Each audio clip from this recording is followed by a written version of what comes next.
In response to Kaching's curious question, Ryen merely nodded with a sly smile. The wooden door can't stop villagers from wandering into our house. This is going to be our base of operations from now on. Naturally, it has to be a little more private. Art house? Kaching's face instantly turned a shade of red. She quickly released Ryen's arm and stepped back, watching as he removed the flimsy wooden door and replaced it with a solid iron one. After securely fixing the door in place, Ryen installed levers on both the inside and outside. There we go. Much safer now. From now on, you just pull the lever to open or close the door. Got it, you two? Ganyu and Kaching nodded earnestly, their expressions serious. All right, next, Ryen muttered, rubbing his chin thoughtfully. He assessed the materials at hand. 46 iron ingots in total. The iron door had used 6, leaving 40.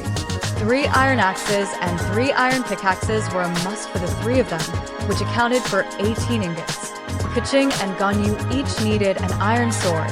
Ryen didn't, since his katana was far superior. That was another 4 ingots gone. Now there were 18 ingots left. At least 4 buckets were necessary. 1 for water, 1 for lava, 1 for milk to cure poison, and an extra for emergencies. That would cost 12 ingots. A pair of shears for wool harvesting and a flint and steel for lighting fires took up another 3 ingots. In the end, there were just 3 ingots left, barely enough to make anything significant, not even a pair of boots, the least resource-intensive armor. As for a brewing stand, forget about it. Ryen had briefly considered crafting himself an iron sword, but after some deliberation, he decided an iron pickaxe would be far more useful to him. He opted to save the remaining ingots for future needs instead. Next time I head into the mines, I'll gather enough materials to make a full set of armor. Then I'll craft a few iron blocks to build some golems. But Ryen's golems wouldn't just be aimlessly wandering around like the ones in villages. He planned to demolish every house within a 500-meter radius, build a sturdy perimeter wall, and assign the golems as guards within his secured area. They'd be his personal protectors, a formidable iron golem army, the ultimate defense force. Ryen's vision stretched far beyond the basics. He dreamed of building not just a fortress, but an entire city. His plans included a sprawling castle estate, floating sky platforms, and an expansive underground ecosystem. Starting with a 500-meter radius, he would gradually expand until the entire region became his domain. After all, the neighboring grasslands were ripe for development. It would be a shame not to take full advantage of the land's natural beauty and resources. All right, let's divvy up the supplies and head back, Ryen announced, clapping his hands and breaking away from his grand plans. He handed out the tools to Ganyu and Kaching, then pulled out some coal.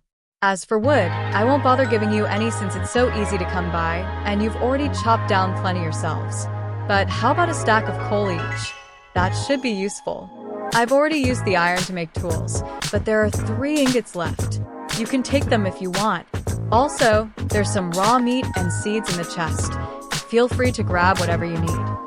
This was essentially all the resources Ryen had amassed so far. Kaching and Ganyu exchanged a glance, touched by his generosity. However, they both shook their heads. We'll just take some coal. The rest is more critical for your exploration and survival. We don't want to hinder you, Kaching said firmly. After a brief pause, her expression grew resolute. Ryen, don't worry. I promise I'll do everything I can to facilitate your collaboration with Liyue. Next time we come here, we'll work hard to help you build your home. Ryen chuckled, but didn't say much. He handed over the coal to the 2 women, then summoned the dimensional portal in his mind. Even though Kaching and Ganyu had seen him open the portal a few times before, the sight still amazed them. The shimmering, translucent gateway was a marvel, its ethereal glow faint yet mesmerizing. Since the portal wasn't entirely stable yet, the 3 decided to sit down and chat while they waited. This world really is incredible, Kaching murmured, her gaze softening as she looked out at the moonlit landscape beyond the window. Just this morning, we were still in the chasm, intending to reinforce the seals there and check on you while we were at it. Hearing this, Ryen smirked and gave her a teasing look. Oh, just to check on me? Keqing immediately felt a little flustered and awkwardly stuck out her tongue. Well, I didn't want to try convincing you again, but hasn't everything worked out so smoothly? Ryen has come back with us to Liyue Harbor, and you even gave us such a generous gift. That's why I said it's incredible. When we get back tonight, I'll organize all the materials and draft a report. Tomorrow morning, we'll head to the Jade Chamber for a meeting. Don't worry, Ryen. Until everything is settled, no one will disturb you. We'll do our best to move this forward quickly and explore your world as soon as possible. 3 months from now is the Rite of Descension. If we can unveil the resources of an entirely new world, it will make this year's rite even more spectacular. The Rite of Descension? Ryen's eyes flickered with thought.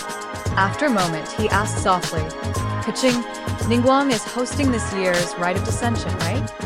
That's right. Keqing nodded, smiling. Of course, I won't exactly have a lot of free time when it happens, but in the weeks leading up to the rite, my schedule will be more open. I could show you around Liyue during that time. Although, to be honest, I'd much rather visit your world again, if you wouldn't mind. From the side, Ganyu eagerly raised her. I can do that too.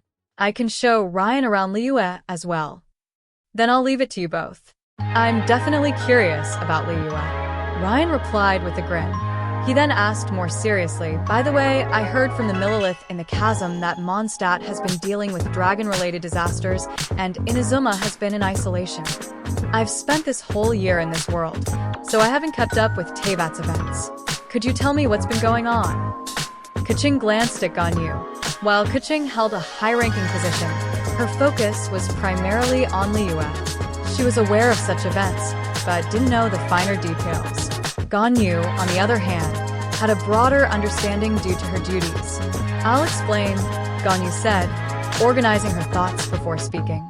The dragon disaster in Mondstadt has actually been ongoing for quite some time.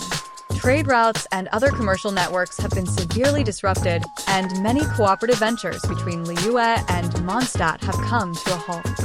Given that Lord Barbados, the Anemo Archon, is a close friend of Rex Lapis, and that Mondstadt and Liyue are allied nations, we reached out to the Knights of Favonius to offer assistance. But we were refused. It's said that their Grand Master is currently away on an expedition, and Acting Grand Master Jean, the current Lion of the South, has taken charge. For reasons unknown, she declined our help and specifically asked us not to harm the Dragon's Storm Terror.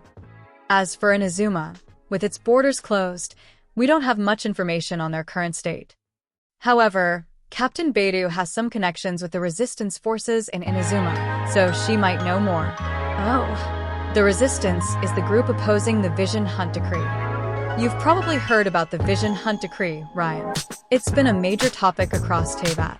As for other news, Ganyu pondered for a moment. Besides the turmoil in Mondstadt and Inazuma, the other nations have been relatively stable, leaving her with little else to report. Still, one thought crossed her mind, and her expression grew stern.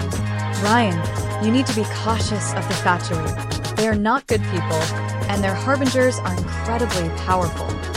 If they learn of your world, they'll stop at nothing to exploit it. But don't worry, I'll do everything I can to protect you. Seeing the earnest determination on Ganyu's face, Ryen felt a warmth in his heart. He nodded sincerely and replied with a reassuring smile. Got it, but I'm strong too, you know.